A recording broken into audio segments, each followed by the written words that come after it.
যে চেয়ারটাতে বসেছিলাম ওই চেয়ারটাতে বসে আমি চিন্তা করছিলাম, আমি যদি এই মুহূর্তে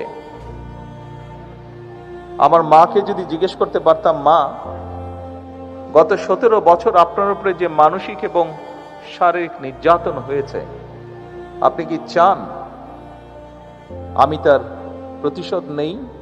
কারণ সেই এক মিনিট আগে এখন আমাকে কথা বলতে দিতে হবে।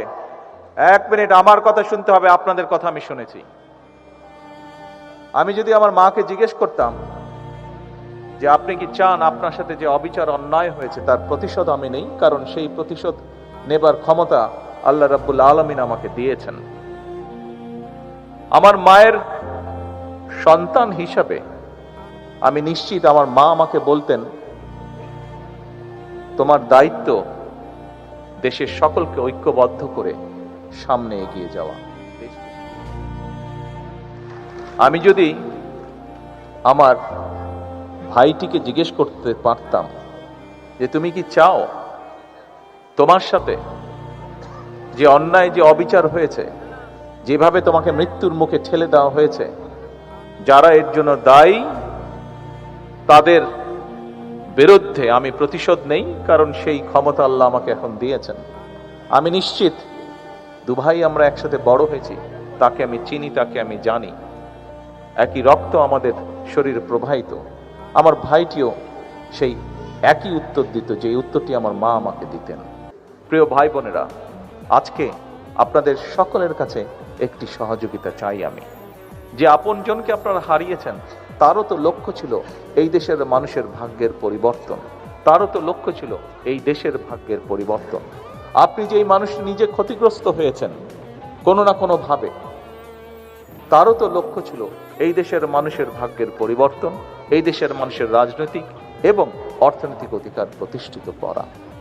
আসুন, আমি প্রথমেই বলেছি, রাষ্ট্র দেশ তার যথাসাধ্য দিয়ে আপনাদেরকে মূল্যায়নের চেষ্টা করবে, আপনাদের আত্মত্যাগকে মূল্যায়ন করবে, কিন্তু একই সাথে আপনাদের আত্মত্যাগকে যেরকম মূল্যায়ন করবে, আপনাদের বিরুদ্ধে যে অন্যায় হয়েছে, আপনাদের বিরুদ্ধে যে অন্যায় হয়েছে, যেভাবে আপনার আপনজনকে হত্যা করা হয়েছে, অবশ্যই তার জন্য যারা দায়ী তাদেরও বিচার হবে এই দেশের আইন অনুযায়ী।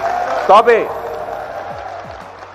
এবং আপনারা দেখেছেন এখানে এই মঞ্চ থেকে আপনাদের জানা আছে, তারপরেও আপনাদেরকে স্মরণ করে দেওয়ার জন্য স্বরাষ্ট্রমন্ত্রী উনি উল্লেখ করেছেন এরই ভিতরে কতগুলো বিচার কার্য সম্পন্ন হয়েছে, লোয়ার কোর্টে বিচার কার্য সম্পন্ন হয়েছে। তবে যে কথাটি আমি আপনাদের সকলের উদ্দেশ্যে বলতে চাই, আপনাদের মাধ্যমে সমগ্র বাংলাদেশে শুধু আমার দলেরই নয়, অন্যান্য আরো রাজনৈতিক দল এবং একই সাথে যে সকল অরাজনৈতিক ব্যক্তি যারা 5ই আগস্টকে সফল করেছিলেন, তাদের সকলের কাছে বলতে চাই যে আসুন, আমাদের প্রতি স্বৈরাচার যেমন, বাংলাদেশের লক্ষ কোটি মানুষের প্রতি স্বৈরাচার যেমন অবিচার করেছিল, আমরা বিচারের নামে কারো প্রতি যেন অবিচার না হয় সে বিষয়টিতেও আমাদের সচেতন থাকতে হবে। কারণ যে আপনজনকে আপনি হারিয়েছেন, সে যদি দেখতে পারে আজকে যে তার বিচারের, তার প্রতি যে অন্যায় হয়েছে, সেই অন্যায়ের যে বিচার সেটি করতে গিয়ে আমরা অবিচার করে ফেলেছি, নিশ্চয়ই সেই মানুষটি ওপার থেকে নিশ্চয়ই শান্তি পাবে না। সেই জন্য অবশ্যই আমাদেরকে খেয়াল রাখতে হবে যে আইন অনুযায়ী, আইনে যে সকল নিয়ম করা হচ্ছে সবগুলো বজায় রেখে, দরকার হলে আমরা একটু সময় নেব, কিন্তু যে অন্যায়কারী, যে হত্যাকারী, তার যাতে সঠিক বিচার হয়। সেই জন্য আমি জানি যে কথাটি আমি আপনাদের সকলের উদ্দেশ্যে বলতে চাই, আপনাদের মাধ্যমে সমগ্র বাংলাদেশে শুধু আমার দলেরই নয়, অন্যান্য আরো রাজনৈতিক দল এবং একই সাথে যে সকল অরাজনৈতিক ব্যক্তি যারা 5ই আগস্টকে সফল করেছিলেন, তাদের সকলের কাছে বলতে চাই যে আসুন, আমাদের প্রতি স্বৈরাচার যেমন, বাংলাদেশের লক্ষ কোটি মানুষের প্রতি স্বৈরাচার যেমন অবিচার করেছিল, আমরা বিচারের নামে কারো প্রতি যেন অবিচার না হয় সে বিষয়টিতেও আমাদের সচেতন থাকতে হবে। কারণ যে আপনজনকে আপনি হারিয়েছেন, সে যদি দেখতে পারে আজকে যে তার বিচারের, তার প্রতি যে অন্যায় হয়েছে, সেই অন্যায়ের যে বিচার, সেটি করতে গিয়ে আমরা অবিচার করে ফেলেছি, নিশ্চয়ই সেই মানুষটি ওপার থেকে নিশ্চয়ই শান্তি পাবে না। সেই জন্য অবশ্যই আমাদেরকে খেয়াল রাখতে হবে যে আইন অনুযায়ী, আইনে যে সকল নিয়ম করা হচ্ছে সবগুলো বজায় রেখে, দরকার হলে আমরা একটু সময় নেব, কিন্তু যে অন্যায়কারী, যে হত্যাকারী, তার যাতে সঠিক বিচার হয়। সেই জন্য আমি জানি এখানে মা উপস্থিত আছেন, উনি দেখেছেন কিভাবে তার সন্তানকে পুড়িয়ে হত্যা করা হয়েছে।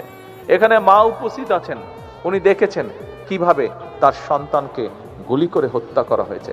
এখানে ভাই উপস্থিত আছে, সে দেখেছে কিভাবে তার ভাইকে গুলি করে হত্যা করা হয়েছে। আপনাদের এই কষ্টের বিপরীতে শুধু একটি কথাই আমি বলতে চাই, দেখুন, আপনাদের যে কষ্ট, সেই কষ্টটি আমিও বুঝি, অনুভব করতে পারি। যে শারীরিকভাবে নির্যাতিত হয়েছেন, যেই নির্যাতনের কষ্ট আপনাদেরকে এখনো স্বৈরাচারের সময় থেকে শুরু করে 5ই আগস্টে, জুলাই আন্দোলনে অনেকেই, বহু হাজারো লক্ষ মানুষ শারীরিক নির্যাতনের শিকার হয়েছে। সেই নির্যাতনের যে কষ্ট আপনাদেরকে এখনো ভোগ করে বেড়াতে হচ্ছে, সেরকম শারীরিক কষ্ট বলুন, মানসিক কষ্ট বলুন, প্রত্যেকটি কিন্তু আমাকেও ব্যক্তি হিসাবে ভোগ করতে হচ্ছে বা আমাকেও বয়ে বেড়াতে হচ্ছে। কাজেই আপনাদের সেই কষ্ট, সেটি মানসিক হোক, সেটি শারীরিক হোক, আমি কিছুটা হলেও অনুভব করতে সক্ষম। কিন্তু যে কথাটি বলেছি, আসুন আমরা যাদেরকে হারিয়েছি, আপনারা যারা কষ্টে শিকার ভোগ করেছেন, যন্ত্রণা শিকার ভোগ করছেন, প্রত্যেকেই আমাদের লক্ষ্য ছিল, প্রত্যেকেরই লক্ষ্য ছিল এই দেশ, এই দেশের মানুষ, এই দেশের মাটি, অর্থাৎ মানুষের ভাগ্যের পরিবর্তন, দেশের ভাগ্যের পরিবর্তন। আজ আমাদের হাতে সেই সুযোগটি এসেছে। আমরা চাই না জাতিকে দ্বিধা বিভক্ত করে সামনে এগিয়ে যেতে, কারণ জাতিকে বিভক্ত করে দেশকে কখনো সামনে নেওয়া যায় না। দেশকে সামনে একমাত্র তখনই নেওয়া সম্ভব যদি আমরা সমগ্র জাতিকে ঐক্যবদ্ধ করতে পারি। কাজেই আজকে আসুন, ত্যাগ সেই করতে পারে যার ত্যাগ করার মতন শক্তি এবং সাহস আছে।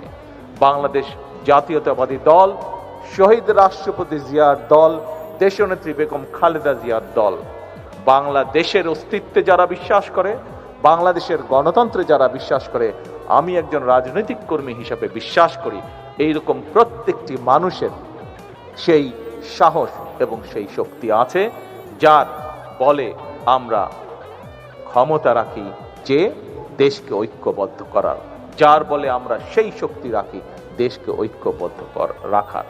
আসুন, আমাদের মূল লক্ষ্য, আমাদের মূল উদ্দেশ্য আমি না, আমাদের মূল উদ্দেশ্য হচ্ছে আমরা, আমাদের মূল উদ্দেশ্য হচ্ছে দেশ, আমাদের মূল লক্ষ্য হচ্ছে দেশের জনগণ।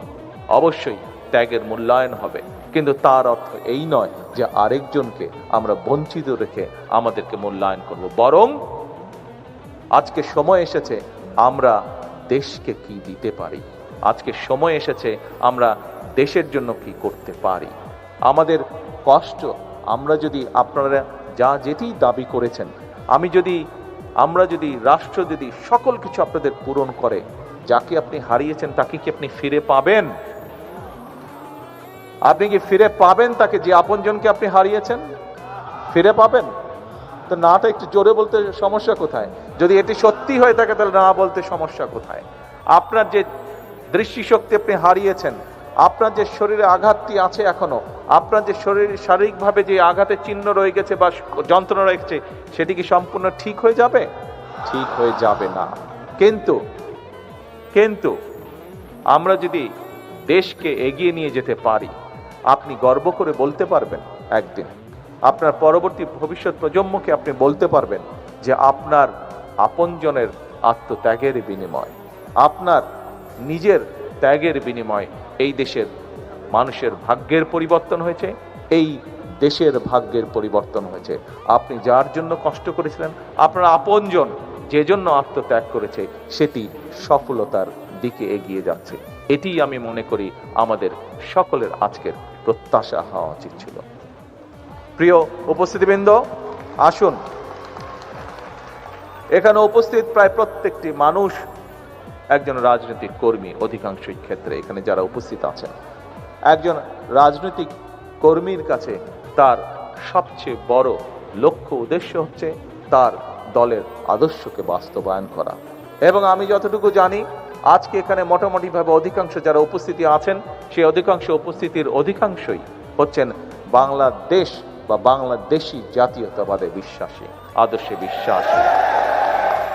প্রিয় ভাই বোনেরা, আমাদের মূল লক্ষ্য, আমাদের মূল উদ্দেশ্য হচ্ছে এই দেশ, এই দেশের জনগণ, এই দেশের মাটি।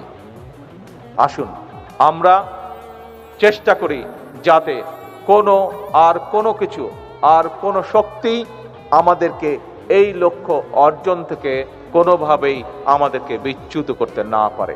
আজকের এই দিনে জুলাই অভ্যুত্থানে, জুলাই শহীদ, জুলাই যোদ্ধা এবং বিগত স্বৈরাচারের 17 বছরের যত যোদ্ধা আছে তাদের প্রতি যদি সম্পূর্ণ সম্মান প্রদর্শন করতে হয়, তাহলে সেটি একমাত্র হবে তার জন্য, যার জন্য তারা স্যাক্রিফাইস করেছেন, সেই লক্ষ্য এবং উদ্দেশ্যকে বাস্তবায়ন করা। এটিই হোক আজকের এই অনুষ্ঠানের মাধ্যমে আমাদের গৃহীত শপথ, এটিই হোক আজকের এই অনুষ্ঠানের মাধ্যমে আমাদের গৃহীত প্রতিজ্ঞা। Open media cell.